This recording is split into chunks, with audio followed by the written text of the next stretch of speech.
everyone, and welcome to today's episode.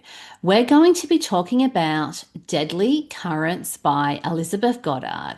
So, this one is a romantic suspense novel and it fits within the Christian fiction category. And it's also book three in Elizabeth Goddard's Hidden Bay series. So, why did I want to read this one? Well, I've loved reading this series, including book one, Storm Warning, and book two, Perilous Tides.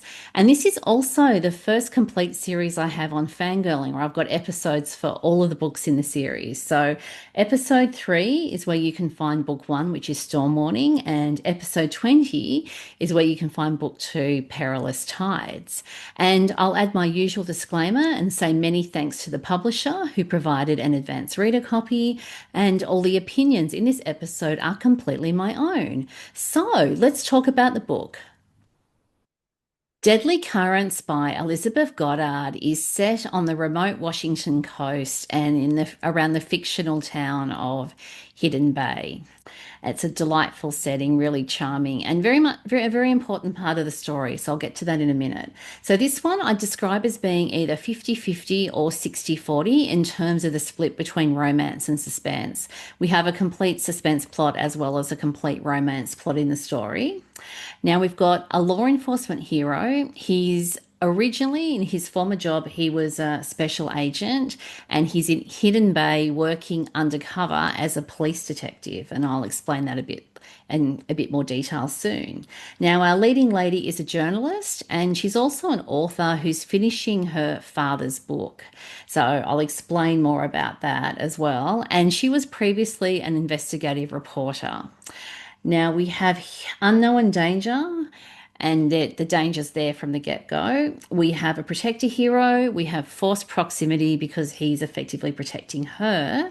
We've got a whole lot of a complex web of small town secrets, which was really fun. We've got high octane suspense because when the danger gets going, it really gets going.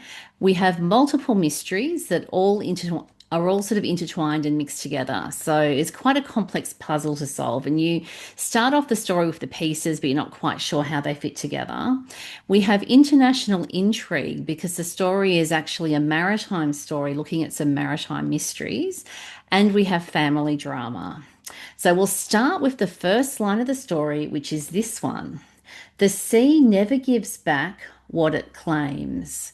So this is actually a quote that Cressida, our main character, is thinking, and it's her father that said this, and her father has recently passed away.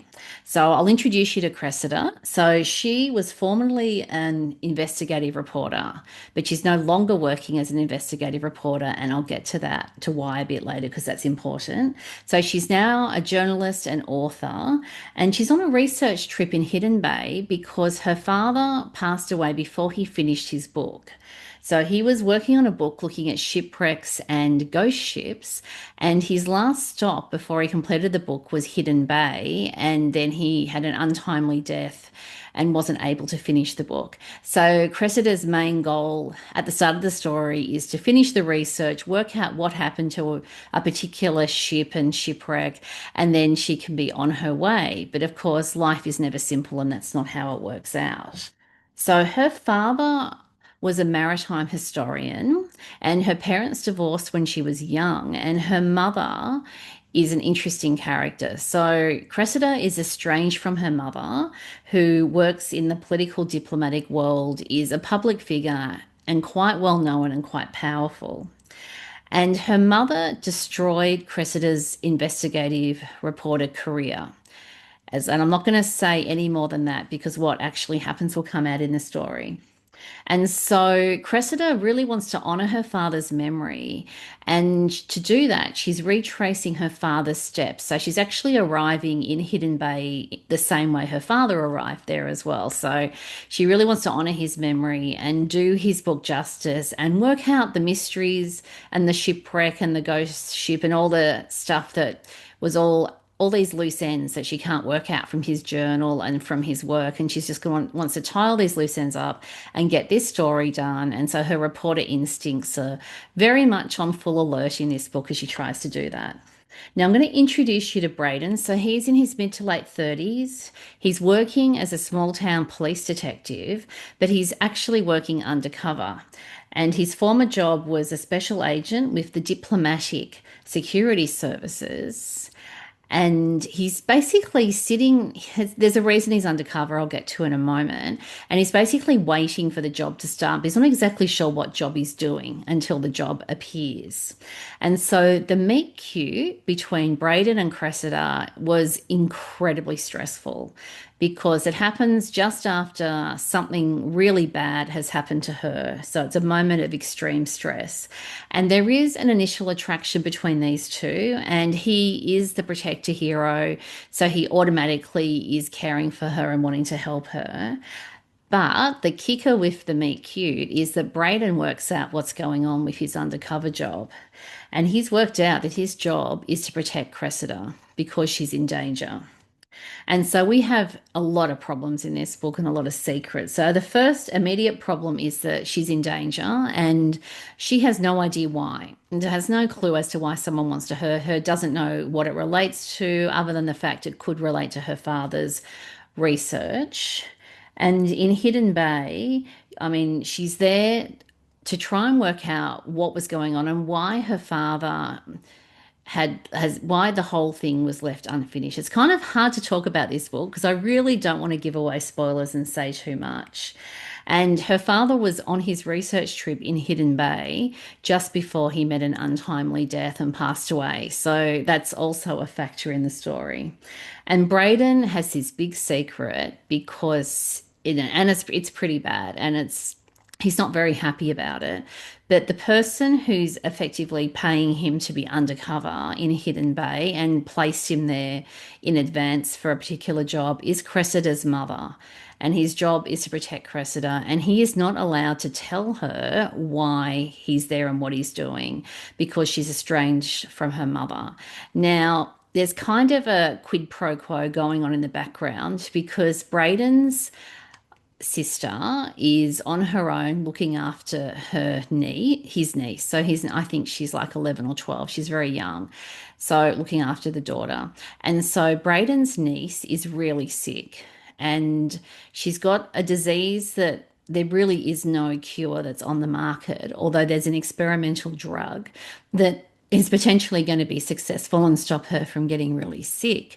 So he's really caught between a rock and a hard place because Cressida's mother has organized for his niece to have access to this experimental drug and she's been able to pull strings to make that happen. So he's kind of in this situation of he has to do this job for Cressida's mum and protect Cressida, otherwise his niece is going to die. So it's a pretty emotionally charged situation that he's in. So I absolutely love this story. It was such a good read. I read it really quickly. The suspense plot was complex, which I just loved. And there were so many mysteries that were so intriguing that I was puzzling trying to work out. And Cressida was such a great leading lady. She had that reporter's instinct. So she was fearless and she'd go where angels fear to tread. And she wasn't afraid to chase after the story. And she was very tenacious. And then Braden was just that lovely protector hero who was really emotionally torn by the fact that he had to keep secrets from Cressida because the romance is taking off and things are happening in the story in their romance, and then he's feeling like an absolute cad because he can't tell her what's going on. And I love seeing the side characters, and many of them were quirky, and a few of them I remembered from reading the earlier books in the series. It was fun to reunite with them. And Hidden Bay lives up to its name, and there are many secrets in this town. And this book was so fun. We got to see what was going on with some of those secrets and get to know a few of the townsfolk a bit better and work out what was actually happening. And Hidden Bay really is like a character in the book. It's larger than life. And I just love visiting the setting. It was just so fun to be back there and to see some of the loose ends tied up in the series because it really was a wonderful series finale. And I love the ending of the story and also loved how it was the ending for the series as well. So my favorite book quote in the story is this one. So that's it, Lord. I just have to forgive someone, even if they don't deserve it. So this is Cressida who's praying, and she's really wrestling with some pretty big issues because there's a lot of stuff going on, and she's really struggling in terms of having to forgive people and working through that healing journey where she's feeling betrayed and doesn't necessarily have all the information to know why people have done what they've done. But she was really walking a hard emotional journey, which we see when she's praying at these times as well of self-reflection. And Braden as well had his own journey to walk in terms of the faith journey. And so I describe this one as having relevant faith elements. Because we have so many secrets, then trust issues become a really big deal in this story because a secret will ultimately break someone's trust when it's revealed. And we also have strong forgiveness themes that are addressed in the story too. So, in terms of the impact on me, this was a page turner. I was thinking about the story when I wasn't reading it. I didn't want to put it down, and I read it quickly for the amount of time I had available to read because I was reading when I had every chance I had to read, I was reading this book. And I was so worried about the characters, particularly from the start when something bad happens to Cressida. I was just really concerned about them and wanted to make sure they were okay. And the romance was really sweet. There were some lovely moments with these two, and I really appreciated seeing that on the page. And so there were lots of smiles in terms of the romance in the story. And this is one of those series that I would recommend reading in order. So you can absolutely just read this book on its own as a standalone. That would be absolutely fine. But if you're planning to read all of the books in the Hidden Bay series, and I recommend starting with book one and working through the series, which will give you a richer reader experience as well in terms of how you read it. So in summary, I recommend Deadly Currents to readers who like complex mysteries, where you've got maritime mysteries with shipwrecks and ghost ships and all those kind of things, to readers who like high octane suspense, where you've got strong characters and a protector hero, to readers who like the strong female lead who's fearless and will walk where angels fear to tread. And if you like small town secrets and the town being like a character in your romantic suspense, then I recommend this one. And if you like quirky side characters and family drama, you'll enjoy this one.